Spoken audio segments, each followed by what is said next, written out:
Olá pessoal, esse é mais um vídeo nosso de dízima composta. Lembrando que, como eu disse para vocês, hoje nós veríamos dízima composta tipo 2, que eu classifiquei em tipo 1 e tipo 2. A tipo 1 que a gente viu no vídeo anterior e a tipo 2 que a gente vai ver agora nesse vídeo. Eu coloquei esses três exemplos para a gente dar uma relembrada dos tipos de dízima periódicas que a gente viu até agora. Esse primeiro exemplo é a dízima periódica simples. Por quê? Porque antes da vírgula a gente tem apenas um valor nulo, que a gente representa com o zero. A gente não tem nenhum número antes da vírgula. Esse segundo exemplo é o tipo de dízima periódica composta 1. Por quê? Antes da vírgula a gente tem um valor numérico, não está nulo mais, no caso aí é o número 1. E após a vírgula, a gente tem apenas os valores que se repetem, que são os períodos. Então, esse é um tipo de dízima periódica composta 1. Esse terceiro exemplo é o tipo dízima periódica composta que eu classifiquei como 2. Por quê? Ela é composta, como a gente pode ver, antes da vírgula a gente não tem um valor nulo, a gente tem um número, que no caso aí é um 1. E a diferença desse terceiro exemplo para o segundo é que na parte decimal, após a vírgula, a gente tem não somente valores que se repetem, nós temos também valores que estão aí que não se repetem. No caso desse exemplo é o 2. Está aí de intrometido. Então, a gente vai aprender como que a gente encontra a fração que origina, que gera essa dízima periódica aí. Mas, para isso, a gente tem que lembrar o seguinte. Vamos relembrar aqui uma coisinha bem básica. 1,65 vezes 10. Para a gente tirar, se a gente multiplica esse 1,65 vezes 10, o que vai acontecer com essa vírgula que está aí no 1? Ela vai deslocar uma casa à direita. Uma casa porque o 10 só tem um zerinho, a gente sempre associa assim. Então, a gente vai ficar com 16,5. Se eu tenho 1,32 e multiplico por 100, o que vai acontecer com essa vírgula? Ela vai deslocar à direita duas casinhas, porque o 100 tem dois zerinhos. Então, vai ficar 132,0 ou 132. Por que eu estou relembrando isso com vocês? Porque é importante para a gente encontrar a fração geratriz da dízima composta 2. Vamos ver um exemplo junto, vamos tirar essas dúvidas. Vamos lá. Se eu tenho 1,2, 5555, lá vai fumaça. Primeiro passo, a gente vai chamar essa dízima de x. Chamei de x e vou ter uma equação. Como assim? 1,25555 igual a x. Tem uma equação. O meu primeiro objetivo é deslocar essa vírgula aí para o 2, acolhendo o 2, para que a minha parte decimal fique apenas valores que se repetem. E assim eu tenho uma dízima periódica composta tipo 1, que a gente já sabe como resolver, que está no vídeo 2.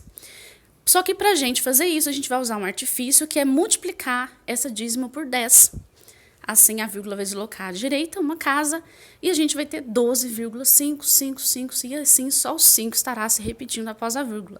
Só que como é uma equação, se você multiplica por 10 um lado, você obrigatoriamente também tem que multiplicar por 10 o outro lado da equação. E do outro lado a gente tem a incógnita x, que a gente nomeou essa dízima como x, a dízima primeira.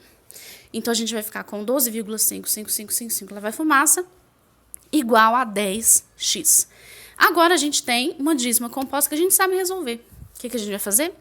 A parte inteira a gente vai separar, vai ficar 12 mais 0,55555 igual a 10x. 12 mais 0,555 é uma dízima simples, que a gente sabe que a parte fracionária dela é 5 nonos, igual a 10x. Agora, a gente vai resolver essa adição de fração. Vocês podem utilizar tanto o método borboleta quanto o MMC, fica a critério de vocês. E a gente vai ter a fração 113 sobre 90, sendo o meu x, ou seja, a minha dízima lá, 1,2555. Outra forma de representá-la em forma de fração é 113 sobre 90, tá bom? Lembrando que o que eu fiz nesse passozinho aqui, o 9, eu passei ele para o outro lado multiplicando, já que ele está dividindo tudo no primeiro membro da equação. E após, quando eu passei ele multiplicando, ele multiplicou por 10, ficou 90. E o 90, para deixar o x sozinho, isolado, eu passei ele dividindo, já que o 90 está multiplicando o x, ele passa para o outro lado da equação, dividindo, tá bom? Eu vou fazer um videozinho para vocês também depois sobre equação, para a gente relembrar Eu já disse isso no vídeo 2, se eu não me recordo muito bem, mas acho que foi no vídeo 2, e eu vou estar fazendo para vocês depois.